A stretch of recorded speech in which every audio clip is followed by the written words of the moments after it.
to care. Working, saving, small profits we're sharing. Get up and go, girls, Spice out, learn to care. Give our children a life that is fair. I work hard to get some for the children. I work hard to get my kids to school. I work hard to keep my children healthy. Clean in the morning, get kids to school. It is hard to get time for the children. I work hard to get my kids to school. Keep work hard. 7, 6, 5, 4, 3,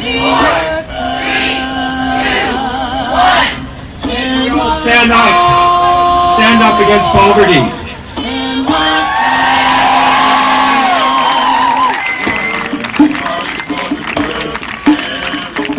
We stand now with millions of people around the world on this, the International Day for the Eradication of Poverty.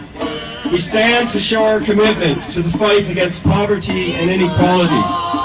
We stand because we refuse to accept any more excuses in a world where a child dies every 3 seconds from extreme poverty, and where the gap between the rich and the poor in our own country, in our own province, in our own city grows wider.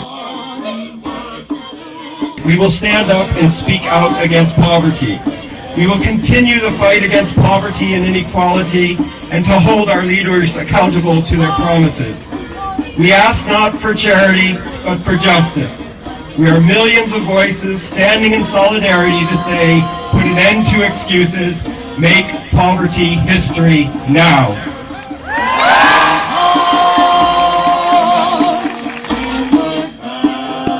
Listen to the Alberta speech from the throne in 1940, and I quote, "We are determined to provide food, clothing, and shelter for the people to the limit of our financial ability, and we will continue our unrelenting fight for monetary reform and social security with the determination to relieve unemployment and banish poverty from Alberta. No person should be allowed to lose his farm or home." That was the speech from the throne in 1940 when we were dirt poor. Why can Alberta not be making this pledge when we are a rich province? Canada. In Canada, we have 1 in 8 children living in poverty.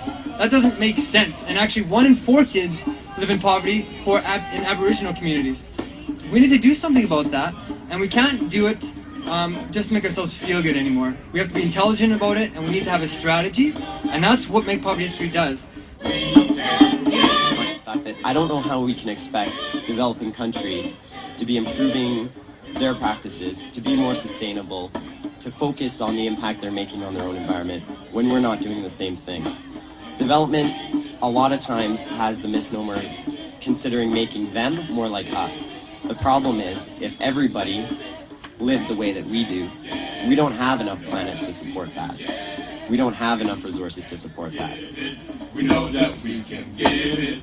So even when you do something that seems as frivolous and meaningless as buying a pair of jeans or getting a cup of coffee, you can stand together in solidarity against poverty, against exploitation, and against oppression. In fact, every time you decide to buy or not to buy, to purchase one thing rather than another, you are deciding whether you are standing up against poverty or not. Today is October 17th. It's the International Day for the Eradication of Poverty. What does that mean? Why are we here? We've got 3 basic ideas, 3 pillars for this event. Why are we doing this? What does it mean to be here today? 3 things. The first one is that poverty is not natural. It's not a normal situation. It's just how it is. And the second one is that poverty can be overcome. Poverty, like slavery and apartheid, is not natural. It's man-made and it can be overcome. That's something we can do. It's possible to overcome poverty. The third thing is that we can, and not only can we do something, but we actually are doing something right now. Each one of us is affecting poverty in the decisions we make in our choices, government policies, what is Canada doing overseas, what are our investments, what are our missions, all these things